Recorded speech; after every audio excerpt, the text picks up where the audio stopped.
So a couple days ago, we talked about the old HP Prebuilt from 2008, where we decided that now that we've kind of wrapped up things with the newer HP Prebuilt, we're going to focus back on that one again. And that was the one from 2008 that had the Asus motherboard and the Q6600 quad-core processor and all that good stuff in it. And we just kind of wanted to see if we couldn't get something more out of it.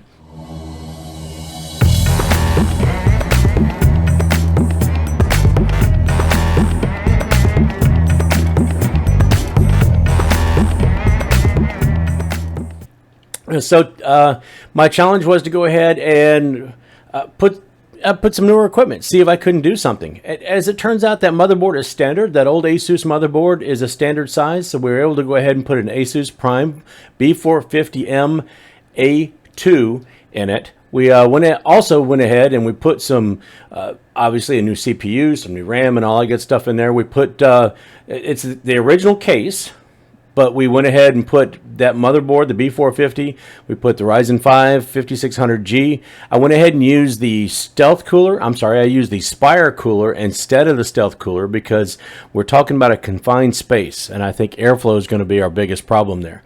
And I'll kind of show you guys what I'm talking about because there's not a lot of intake there. I can get some through the front panel a little bit up underneath the front panel, but as far as where to mount fans and where I'm going to get some airflow, it's a little bit difficult. So I'm a little anxious about how much the temperatures are going to be in this thing. But anyway, that 5600G is a 65 watt processor. It shouldn't draw too much. It shouldn't get too warm, but we'll try it out and we'll see what happens. Also on that motherboard, it's marked as being already the version of the BIOS for that. One of the base versions of the BIOS does have support for this 5600, so I'm hoping we'll get that right out of the gate. Fingers crossed. For memory, we're going to use 16 gigabytes of TeamGroup Vulcan Z memory running at 3200 megahertz. All right, running at 1600 megahertz, doubled because it's double density. But anyway, for all intents and purposes, 3200 megahertz, that's what the CPU is rated for. And even though we were lucky enough to get 3600 running on the other setup when I was testing out the 5600G, I don't want to take that chance on this motherboard. So we're sticking with what the specs are, and that's 3200, and that's what we're going to go for.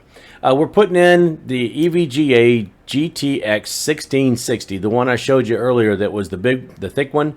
I'm doing that because it's got a bigger heat sink and better fan, and well, I still am worried about airflow, so I don't want it to get too warm in there.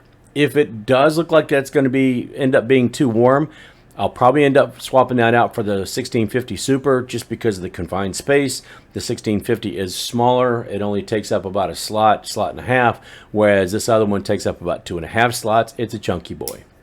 For SSDs, we're going with two of them. We're going to go with an Inland Premium 256 gig, just a regular 2.5-inch SSD. I didn't put an NVMe or a regular spinning hard drive in here because, well, kind of running out of places to put them. The NVMe I could put in there, but I didn't want to be putting an NVMe in there when I had a couple SSDs on hand. The second SSD is one I've actually already taken a look at in a previous video. It's from TeamGroup, which will go great with the memory, and it is the EX2. It's a 1 terabyte SSD at 2.5-inch, and it should just I should be able to stack those two right in that empty bay on top of each other. It's not going to move around, won't cause any problems. There's no moving parts. I don't think there'll be any issue at all. To power it all, we're going to use the AresGame AGV500. It's a 500 watt power supply. And yes, Steve from Gamers Nexus did have a less than stellar review on the AresGame power supplies. But so far, the ones I've been using, I've genuinely liked. They haven't caused me any issues. And this one has been in this case since I did the initial upgrade on it when I tried to clean this old PC when it was under the Intel configuration. So we're going to give that a shot, and we're going to try it out and see what happens. A few moments later. Now, the build itself was pretty straightforward. I was able to go ahead and take everything out. There were a few things that caused a little bit of a problem. Obviously, I already know there's going to be an airflow issue, so I'm going to have to get creative with the fans, putting those in there.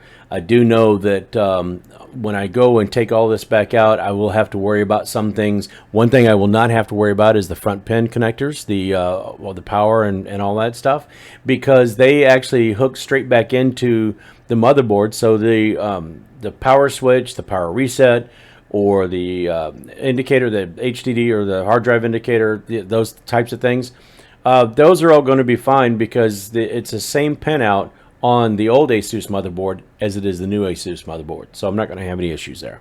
Also, I'm not going to have any major issues trying to hook up, say, a new fan to the front, because I can go ahead and just hook it straight to the Ares, that power supply. It actually has a Molex connector on it. Yeah, believe it or not. So I went ahead. I'll go ahead and take an older fan that I've got, stick that in there, and we'll go with that. So I'll probably have to tie wrap that into place or something, but we'll get that going. Now, one thing I did have a problem with when I was trying to get the motherboard out, the old motherboard, is you can see I didn't have a whole lot of clearance. I had to remove the back fan because between the fan and the connector, that space in there is so tight for that motherboard, but it is the motherboard that fits. The space was so tight that I had to remove some things and finally pull all that out of there. Once I got everything out, everything was fine. I made sure everything was cleaned out, wiped down, and I started the process of basically kind of reassembly. The motherboard went in there fine. I didn't have any kind of issues with that. I was able to go ahead and put a fan in the front. I tie wrapped it. I didn't have any screw holes that lined up, but I had some zip ties that I could use, and I got it in 3 points. So it should be pretty good there. I was also able to kind of route the cables around without too much of a problem. Now, it is a little bit of a messy situation in there. The cable management's not perfect, but it'll work for what it works for. We're also able to get the video card in without much of a problem. It does take up a lot of room, so I had to worry about the USBs and all that stuff at the very top, getting those connected and those in there. Make sure that they weren't going to interfere with the fan that's on that 1660. It does take up a lot of room. I am a little bit worried about that putting off a lot more heat, and I might go back to the 1650 Super, quite honestly. Once we were able to get everything else in, did a little bit of cable management, a little bit of playing around with it, just made sure everything looked good in there, and then there was the moment of truth. All right, so we got her all assembled.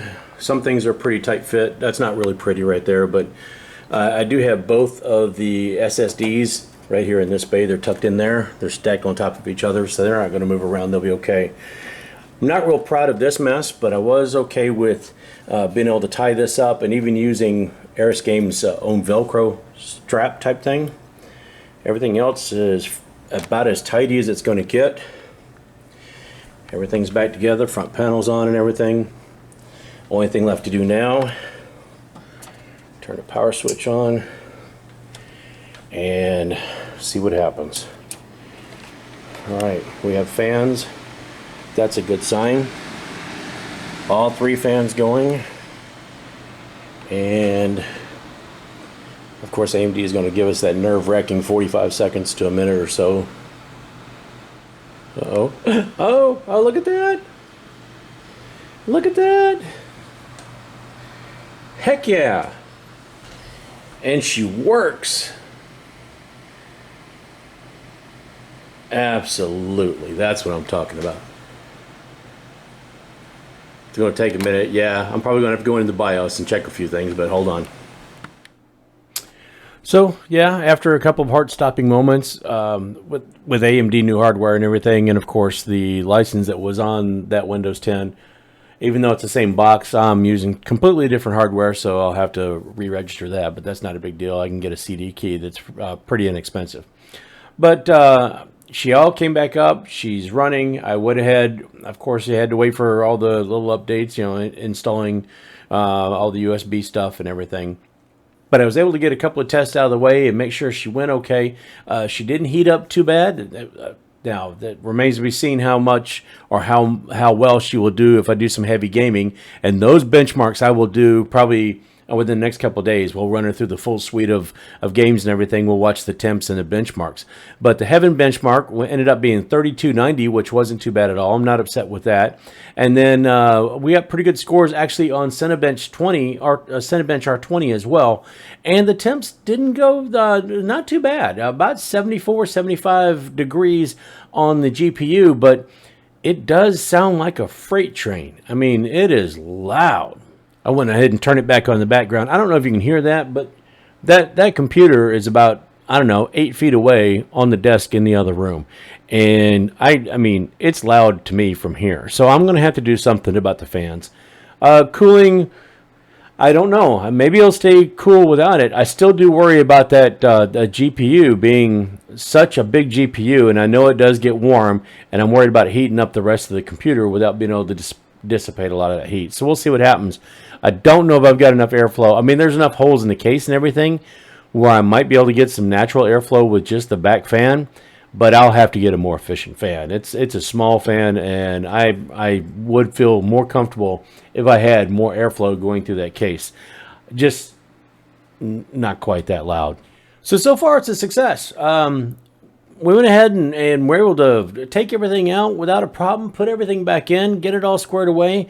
It's seeing both of the SSDs. It's reading the, believe it or not, it's reading the Blu-ray.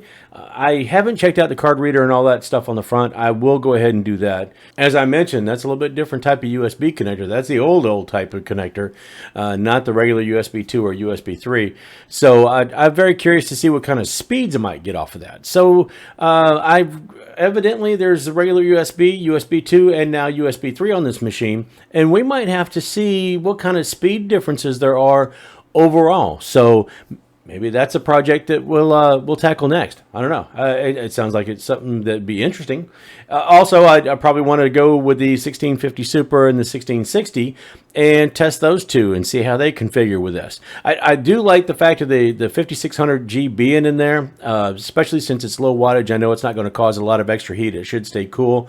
And when I was doing testing and all that stuff, it did stay below about 50 degrees. But I'll be interested in see what it looks like with benchmarks when I'm running games full speed, full power, and we'll go from there. So those will be interesting things. If you're not already subscribed, you might want to stick around or go ahead and subscribe for that and keep track of what we're doing here, because there's going to be more stuff coming up with this. I have several projects in mind for this before I actually put it where it's going to be. And I don't want to say I'm going to leave it there, but it's going to be my, I don't want to say portable, but maybe transportable type of PC. We'll see. But anyway, so far it's a success. So far I'm very happy with it. I do have to get it stopped sounding like a jet engine, but other than that, hey, we're good to go. So if you like the video, folks, go ahead and throw a like on it. If you dislike it, it's okay. Throw a dislike, but tell me why. Tell me what I'm doing wrong. I'd like to be able to correct it. And like I said, don't be afraid to subscribe. Visit me on the other socials. And until later, when we start playing around with the hardware that's already in there, I'll see you later.